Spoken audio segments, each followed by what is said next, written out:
तेलंगाना के निजामाबाद में पीएफआई से जुड़े 4 लोग पकड़े गए हैं।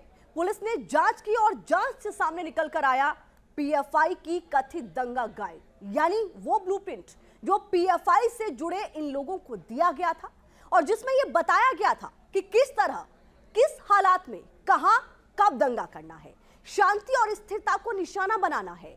News nation reporter Yasir Mushtaq की अगली एक्सक्लूसिव रिपोर्ट में आप देखेंगे क्या क्या करना चाहता था पीएफआई का ये रैकेट।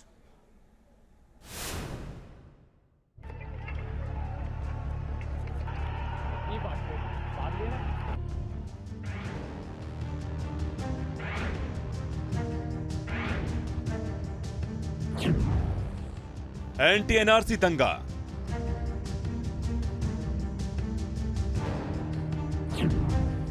दो 2020 का दिल्ली दंगा,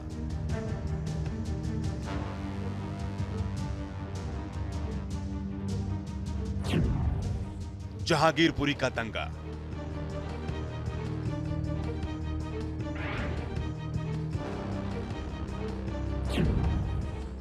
कानपुर का दंगा,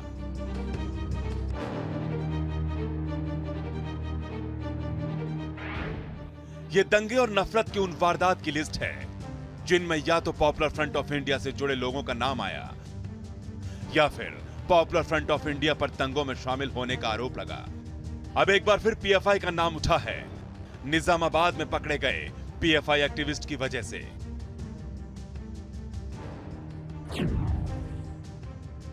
सात जुलाई को तेलंगाना पुलिस ने 3 पीएफआई कार्यकर्ताओं को गिरफ्तार किया था।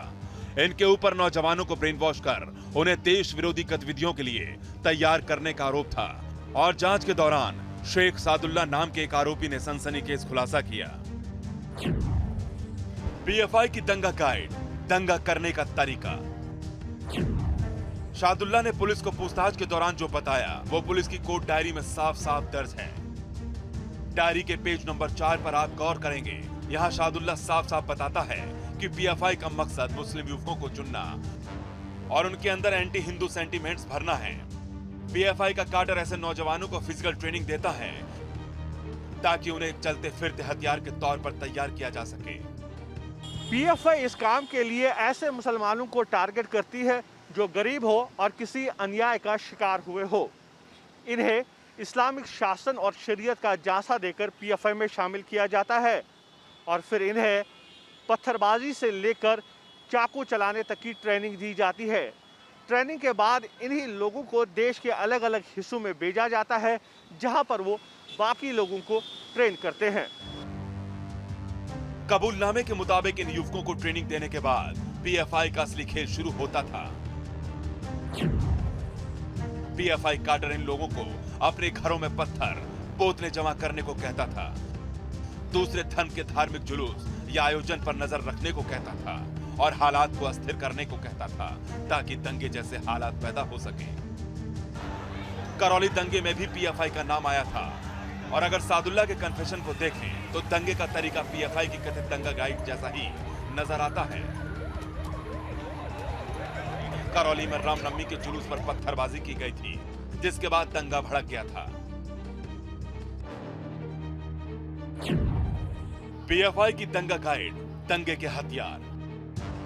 शेख सादुल्ला ने जो जानकारी पुलिस को दी है उसके मुताबिक इन युवकों को पत्थर फेंकने, चाकू और खंजर चलाने की ट्रेनिंग दी जाती थी। शारीरिक रूप से मजबूत लोगों को मार्शल आर्ट की ट्रेनिंग भी पीएफआई का काडर देता था।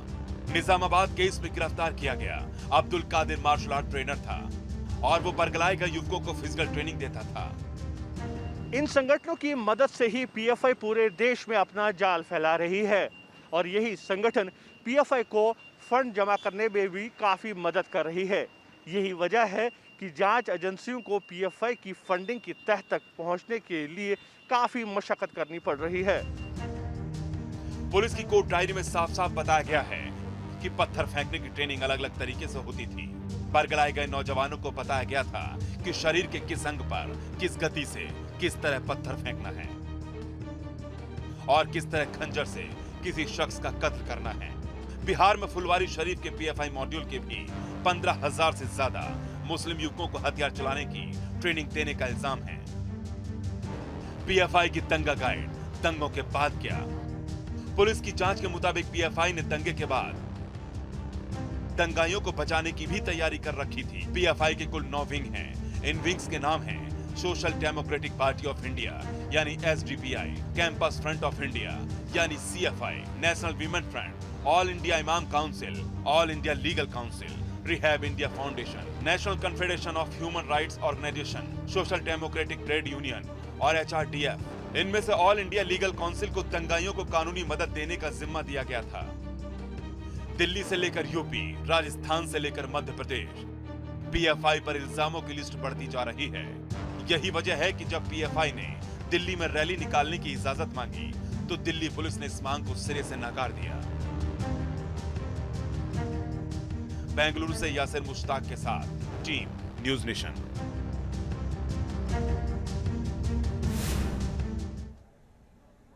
शेख शादुल्ला के कबूलनामे से पीएफआई की फंडिंग को लेकर भी नई जानकारियां सामने आई हैं। शादुल्ला ने पुलिस को अब तक जो बताया उसके मुताबिक पीएफआई का कैडर कई स्तर और मौके पर फंडिंग जनरेट करता था। इसमें एक अहम मौका होता था रमजान के महीने का, जब नमाज या फिर मिलने जुलने के लिए जो लोग जमा होते थे, वहां पीएफआई से जुड़े हुए लोग समाज सेवा की दलील लेकर चंदा मांगते थे। इसके साथ ही साथ कानूनी मामलों में फंसे पीएफआई सदस्यों की कानूनी मदद के लिए भी चंदा मांगा जाता था। पीएफआई के सदस्य भी अपने संगठन के लिए फंडिंग करते थे और मोहल्ला तहफूज कमेटियां भी बनाई गई थी, जिनका काम ही पीएफआई के लिए अलग अलग तरीकों से फंडिंग अरेंज करना था। यानी इस तरीके से पीएफआई के लिए तमाम जरिए के जरिए यहां पर फंडिंग इकट्ठी की जाती।